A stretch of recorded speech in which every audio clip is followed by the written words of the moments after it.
오래전에 제가 어느 교회에서 사역할 때 일인데 나이 드신 어떤 분이 새 가족으로 오셔서 신앙생활을 잘 하셨습니다. 근데 어느 날 갑자기 나오시지 않는 것이었어요. 그래서 전화를 드렸더니 이렇게 말씀하시더라고요. 목사님, 교회에 나가면서부터 집안에 우환이 끊이지가 않습니다. 가족들이 다치고 일이 잘 안 풀리고, 그래서 주위 사람들한테 물어봤더니 종교를 바뀌어서 신이 노예서 그런 거다. 그래서 저는 더 이상 교회에 나가지 않겠습니다. 아마 그분은 교회 나오면 일이 척척 잘 풀리고 많은 것들이, 좋은 일들이 일어날 줄로 기대를 한 것 같습니다. 그렇죠. 예수를 믿으면 많은 사람들이 만사 형통을 기대하면서 예수를 믿게 됩니다. 근데 여러분, 현실은 어떻습니까? 마냥 장밋빛 인생만 펼쳐집니까? 때로는 뭐 좋은 일들도 있지만 고난이 닥쳐오기도 합니다. 시련과 역경이 밀려오기도 합니다. 예수를 잘 믿지 않아서 고난을 당하는 것은 이해가 되는데, 예수를 잘 믿으려고 하는데도 고난을 받게 되면 우리는 그만 시험에 빠지게 되는 것이죠. 우리 빌립보서 1장 29절 말씀을 같이 한번 읽어볼까요? 그리스도를 위하여 너희에게 은혜를 주신 것은 다만 그를 믿을 뿐 아니라 또한 그를 위하여 고난도 받게 하려 하심이라. 하나님께서 우리에게 은혜를 주신 것은 예수님을 믿게 하기 위해서이고요, 또 그를 위해서 고난을 받게 하기 위해서입니다. 우리가 예수님을 잘 믿으려고 할수록 사단은 우리들을 저항을 하게 됩니다. 우리의 신앙생활을 방해하고 우리를 넘어뜨리려고 하고 우는 사자와 같이 삼키려고 합니다. 그렇기 때문에 우리의 신앙생활에 좋은 일들만 벌어지는 게 아니라 때로는 고난도 찾아오게 되고 때로는 유혹도 우리가 당하게 되는 것입니다. 그래서 우리가 고난받는 것은 너무나도 당연한 일이에요. 자연스러운 일입니다. 그래서 여러분, 신앙생활 하시면서 내 삶에 고난이 닥칠 때, 아니 난 왜 나만 이렇게 고난을 당하지? 왜 나한테만 이런 불행이 일어나지? 이런 재앙이 나오지? 그렇게 생각하실 필요가 없어요. 그것은 자연스러운 일입니다. 이 신앙생활의 자연스러운 한 과정으로 우리는 그런 고난을 겪게 되는 것입니다. 우리 그리스도인들은 광야의 학교를 다녀야 합니다. 이스라엘 백성들이 40년 동안 광야에서 훈련받은 것처럼 우리도 인생이란 광야에서 훈련을 받는 것이죠. 또 우리는 고난의 대학을 수료해야 합니다. 우리가 고난받지 않고서는, 이 고난의 과정 없이는 하나님 나라에 들어갈 수가 없는 것입니다. 이런 광야의 학교, 고난의 대학을 나와야만 우리는 하나님께 나아갈 수가 있는 것입니다. 오늘 본문을 보면 의인 욥이 고난을 당하고 있습니다. 여러분, 욥은 어떤 사람입니까? 하나님 앞에서 온전하고 정직한 자입니다. 하나님을 경외하며 악에서 떠난 자입니다. 당시 동방에서 가장 훌륭한 그런 사람, 의인이라고 불리는 사람이었습니다. 그런데 이런 욥이 고난을 당하고 있는 것입니다. 욥의 이러한 고난을 우리는 어둠 밤이라고 부릅니다. 앞이 캄캄해서 아무런 희망도 보이지 않는 절망과 낙심 가운데 있는 그런 상태인 것이죠. 욥은 자녀와 재산을 잃어버렸습니다. 가축들과 종들이 죽고 자녀들이 재앙을 당했습니다. 불행이 계속해서 연달아 일어났습니다. 오늘 16절과 18절에 보면 그가 아직 말하는 동안에 라는 구절이 나오죠. 이 구절의 뜻은 이런 겁니다. 숨 쉴 틈조차 주지 않고. 지금 욥이 고난을 당하고 있는데 숨 쉴 틈조차 주지 않고 계속해서 불행한 사건이 일어납니다. 재앙이 닥치고 있습니다. 정말 정신을 차릴 수 없는 그런 상황의 연속인 것입니다. 욥에게 왜 이런 일들이 일어나게 된 것일까요? 우리는 욥기를 아무리 읽어봐도 욥의 고난의 이유를 알 수가 없습니다. 욥기는 우리가 왜 이런 고난을 당하는지 그 이유에 대해서, 그 원인에 대해서 말해주지 않습니다. 욥기는 이 고난을 통해서 우리가 어떤 영적인 유익을 얻게 되는지, 이 고난을 당했을 때 우리는 어떻게 극복해 나가야 하는지에 대해서 말해주고 있는 것이죠. 여러분, 의인의 고난은 어떤 유익이 있습니까? 비온 뒤에 땅이 더 굳어지듯이 우리는 고난을 통해서, 어둠 밤을 통해서 우리의 믿음이 더 단단해집니다. 더 성숙해지는 것입니다. 그동안 보지 못했던 하나님과의 관계를 재발견하게 됩니다. 하나님과의 관계가 멀어졌는데 이 고난을 통해서 하나님과 더 가까워지고 친밀해지는 것이죠. 고난을 통해서 우리는 영적으로 성장하게 됩니다. 인간적으로 우리에게 닥치는 고난은 괴롭고 아프지만 우리를 하나님의 사람으로 만들어가는 과정인 것입니다. 그래서 영성가들은 하나님은 어둠 밤을 통해서 우리를 깨끗게 하시고 하나 되게 하신다고 말하고 있습니다. 이거 좀 어렵게 표현하면 하나님과의 합일이고 정화의 과정이라고 할 수가 있는 것입니다. 그래서 하나님은 이 고난의 과정을 통해서, 이 어둠 밤을 통해서 우리를 깨끗하게 만들어 가십니다. 정결하게 만들어 가십니다. 그리고 고난이 아니라면 우리 몸에 이 덕지덕지 붙어있는 이 영혼의 때를 벗겨버릴 수가 없는 것이죠. 이 고난 당한과 이 어둠 밤을 통해서 우리의 영혼의 때를 씻어버리게 되는 것입니다. 또 하나님과 하나 되는 경험을 우리는 고난을 통해서 하게 됩니다.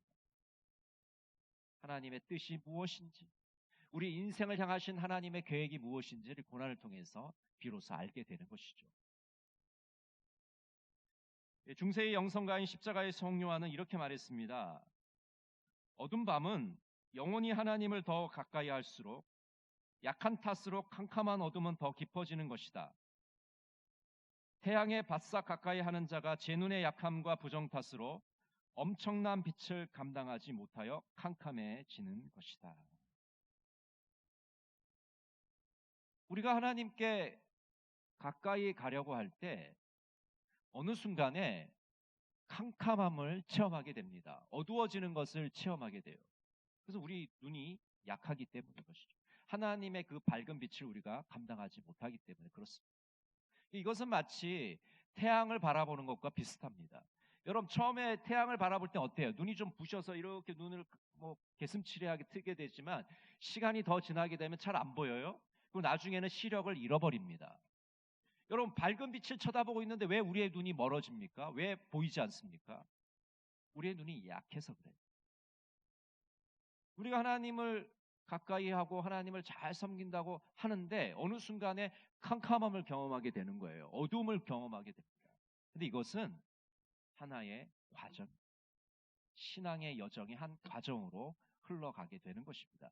너무나도 자연스럽고 당연한 과정입니다. 그리스도인들은 시련과 역경을 겪으면서 어두운 밤을 경험하게 됩니다. 앞이 캄캄하고 희망이 전혀 보이지 않는 순간을 맞이하게 됩니다. 그런데 이 어두운 밤을 우리가 통과하게 되면 우리는 순종의 삶을 살게 되는 것입니다. 시편 119편 67절 71절은 이렇게 말씀합니다. 고난 당하기 전에는 내가 그릇 행하였더니 이제는 주의 말씀을 지키나이다. 고난 당한 것이 내게 유익이라. 이로 말미암아 내가 주의 율례들을 배우게 되었나이다. 여러분, 우리들은 축복을 받기를 원합니다. 물질의 축복을 받기를 원하고 자녀들이 잘 되기를 원하고 사업이 번창하기를 원합니다. 그런데 그런 것을 기대하고 예수를 믿고 있는데 갑자기 이런 고난을 겪게 되면 우리는 혼란에 빠지게 되는 것이죠. 이거 뭐지? 내가 하나님께 지금 벌 받고 있는 건가? 뭐가 잘못되고 있는 건가? 그렇지 않습니다. 우리는 이 고난을 통해서 순종을 배우게 됩니다. 하나님께 어떻게 순종하는 것인지를 비로소 알게 됩니다. 머리로는 알고 있습니다. 그러나 가슴으로 알지 못하기 때문에 우리의 몸으로 체득하면서 체험하면서 하나님께 순종을 배우게 되는 것이죠. 여러분, 어둠 밤이 찾아오면 우리는 어떻게 해야 될까요? 시련과 역경이 닥쳐올 때 우리는 어떻게 대처해야 합니까? 오늘 어둠 밤이 찾아올 때 두 가지 우리 방법을 나누려고 합니다. 첫 번째는 어둠 밤이 찾아올 때 우리는 우리의 깊은 슬픔을 표현할 줄 알아야 됩니다. 욥기 1장 20절 이렇게 말씀합니다.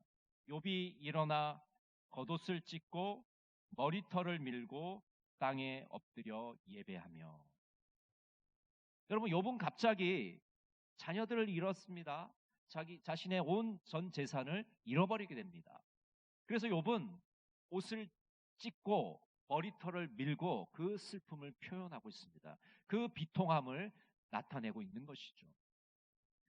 자녀들이 죽고 재산을 다 잃어버렸는데 왜 슬프지 않겠습니까? 왜 애통하지 않겠습니까?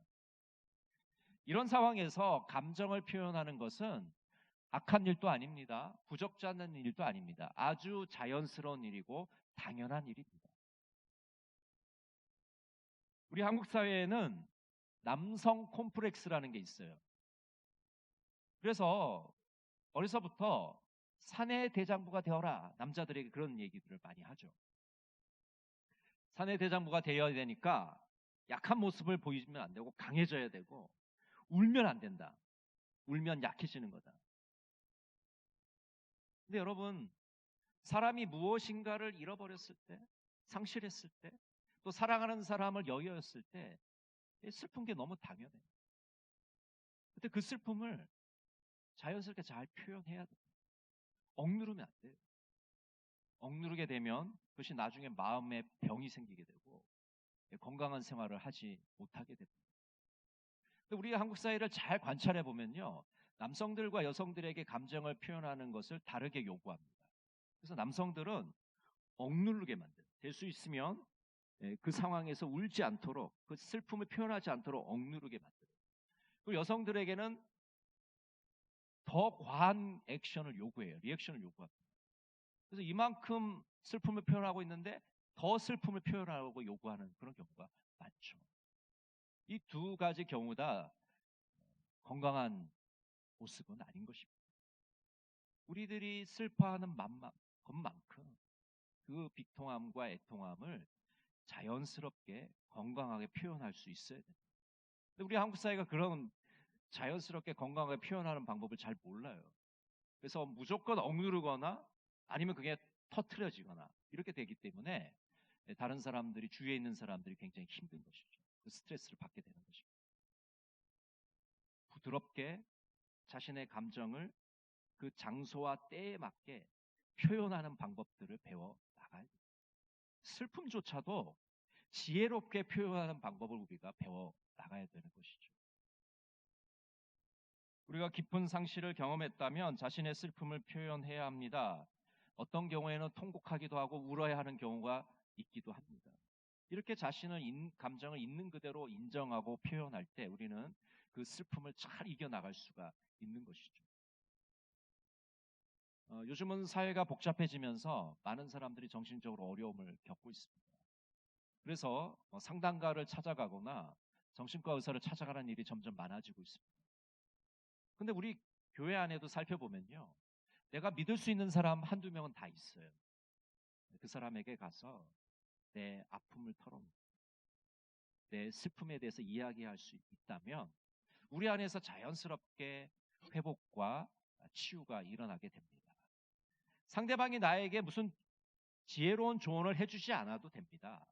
그저 이야기를 하고 이야기를 듣기만 해줘도 그 안에서 치유가 일어나고 우리의 마음이 자유함을 누리게 되는 것이죠.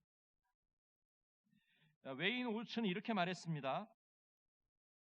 사별과 상실의 시련은 그냥 통과하는 것이 아니라 통과함으로써 성장하는 것이고, 그냥 견디는 것이 아니라 새로운 희망과 새로운 삶을 향해 싸워 나가는 것이다. 여러분, 그렇습니다. 우리의 삶에는 기쁨과 슬픔이 교차합니다. 무엇인가를 얻었을 때 우리는 너무나도 기뻐합니다. 그러나 무엇인가를 잃어버렸을 때는, 상실했을 때 우리는 슬퍼합니다. 이런 상실의 시련을 통해서 우리는 더욱 온전한 하나님의 사람으로, 온전한 한 사람의 인격을 가진 인간으로 성장해 나가는 것이죠.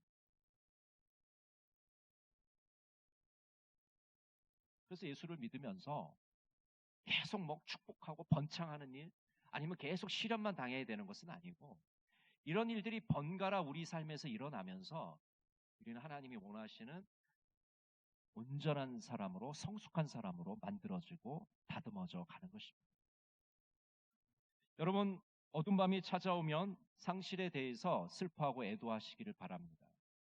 건강한 슬픔과 애도는 우리를 희망으로 나가게 합니다. 앞으로 전진하도록 만드는 것입니다. 건강한 슬픔과 애도를 통해서 어둠 밤을 잘 이겨나가시는 여러분 모두가 되시기를 간절히 바랍니다. 두 번째, 우리는 어둠 밤을 어떻게 지나가야 될까요? 대처해 나가야 될까요? 하나님을 찬양해야 합니다. 우리 욥기 1장 21절 말씀 우리 같이 한번 읽겠습니다. 이르되 내가 모태에서 알몸으로 나왔사온즉 또한 알몸이 그리로 돌아가올지라. 주신 이도 여호와시오 거두신 이도 여호와시오니 여호와의 이름이 찬송을 받으실지니이다 하고. 우리는 시련과 역경을 만날 때 대부분의 사람들은 낙심하고 포기합니다. 그러나 우리는 낙심하고 포기하지 말고 하던 대로 계속해 나가야 됩니다. 우리의 신앙생활을 유지해 나가야 됩니다. 기도하는 사람은 어려움이 왔다고 기도를 포기해서는 안 됩니다. 찬송하는 사람은 어려움이 왔다고 해서 찬송을 포기해서는 안 됩니다. 우리가 평소에 하던 대로 예배드리고 찬송해 나가야 됩니다. 욥은 시련 중에도 하나님을 예배하고 찬양했습니다. 땅에 엎드려 예배드렸습니다. 자기 자신을 하나님 앞에 낮추었습니다. 그리고 하나님의 이름을 찬송합니다. 도저히 찬양할 수 없는 그런 상황에서 욥은 하나님을 찬양하고 있습니다. 자녀들을 잃어버렸어요. 재산을 다 상실해버렸습니다. 아무것도 남지 않은 그 상황 속에서 욥은 하나님을 찬양하고 있는 것입니다. 사탄이 천상회에서 이렇게 말하잖아요. 하나님께. 욥이 하나님을 이렇게 경배하고 하나님을 찬양하는 것은 욥에게 물질을 넉넉하게 주셨기 때문입니다. 소유물이 많아서 축복을 받아서 욥이 하나님을 찬양하는 겁니다. 저 재산을 다 거두어 가시면 욥이 하나님을 욕할 겁니다. 그렇게 마귀가 얘기하잖아요. 근데 이 마귀의 주장은 전혀 그렇지 않다는 것이 욥의 고난을 통해서 우리가 알게 됩니다. 욥이 하나님을 찬양하고 하나님께 예배드리고 하나님께 경배하는 것은 하나님을 사랑하기 때문이지 축복을 받아서가 아닙니다. 여러분, 축복은요 결과예요. 목적이 아닙니다. 과정이 아니에요.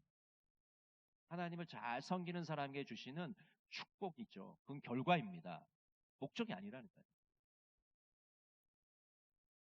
욥이 하나님을 찬양하는 것은 하나님을 경배하고 하나님을 두려워하고 하나님을 사랑하기 때문에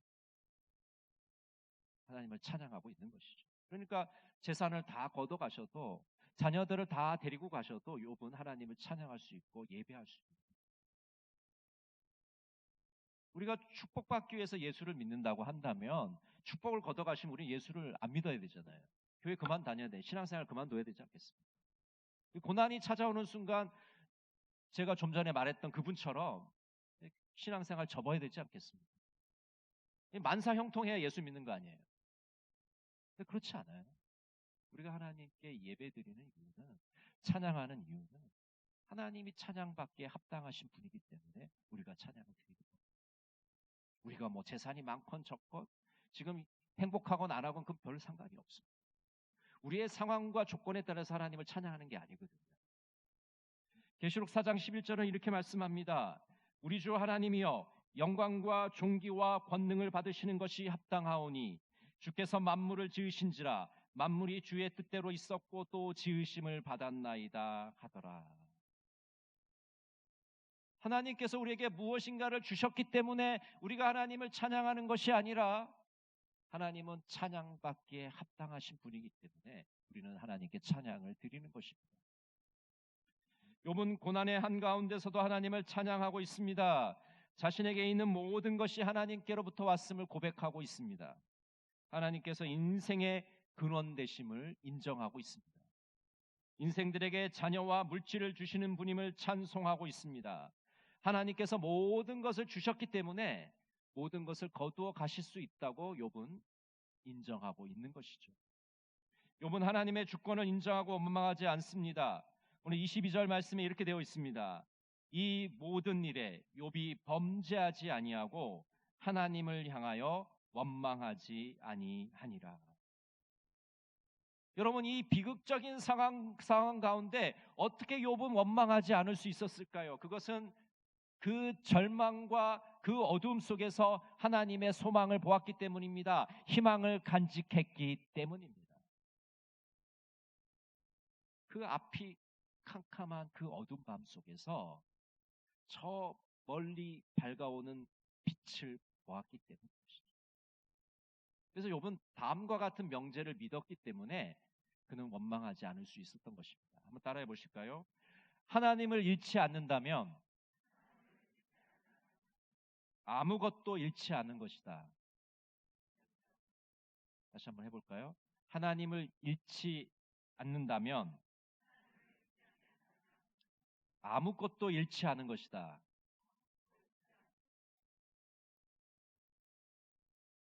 재산을 잃어버렸잖아요. 자녀들을 잃어버렸잖아요.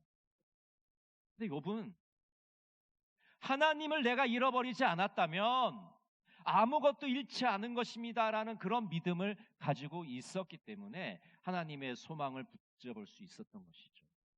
그래서 원망하지 않을 수 있어요. 어둠 속에서 새벽이 오는 것을 믿음의 눈으로 보았던 것입니다.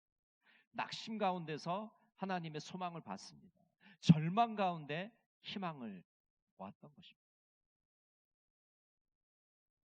여러분, 어둠 밤이 우리에게 찾아올 때 하나님을 찬양하시고 하나님께 예배드리시는 여러분 모두가 되시기를 간절히 바랍니다. 어두운 밤이란 시를 함께 나누려고 합니다. 어두운 밤 내 앞에 펼쳐진 시련과 역경 고난의 길, 캄캄한 어둠에 눈이 멀어 앞으로 나아갈 길을 잃어버린다. 절망과 두려움에 빠져 주저앉고 싶어진다. 하지만 나는 기억한다. 주님은 언제나 나와 함께 계심을. 주님은 나를 구원하시기 위해 이 어두운 밤을 허락하셨음을. 주님을 바라보며 나는 다시 일어선다. 어두운 밤을 헤쳐나가기 위해 주님의 말씀을 붙잡고 주님의 손을 꼭 잡는다. 어두운 밤이 지나면 반드시 새벽이 찾아오리라. 주님 안에서 나는 승리하리라. 여러분, 지금 어두운 밤을 겪고 계시는 분이 계십니까? 시련과 역경의 한가운데 계시는 분이 계십니까? 그 상실의 슬픔을 건강하게 표현해 보시기를 바랍니다. 지금 내가 하고 있는 어려움이 닥쳐온다 할지라도 하나님께 예배드리고 찬양하는 일을 결코 멈추지 마시기를 바랍니다. 그 답답함의 한계점, 그 캄캄함의 한계점을 지나게 되면 새벽이 반드시 찾아올 것입니다. 이번 한 주간 어둠 밤 속에서도 하나님을 찬양하시며 하나님을 경배하시는 여러분 모두가 되시기를 간절히 바랍니다. 기도하겠습니다. 사랑의 하나님, 우리 인생의 어둠 밤이 찾아올 때 낙심하지 말고 절망하지 않게 하여 주시옵소서. 오히려 어둠 밤을 욥처럼 잘 극복해 나가기를 원합니다. 영적으로 성장해 나가기를 원합니다. 절망에서 소망으로 나가기를 원합니다. 이 어둠 밤 속에서 하나님의 빛을 발견하게 하시고 믿음으로 나갈 수 있도록 인도하여 주시옵소서. 예수님의 이름으로 기도드립니다. 아멘.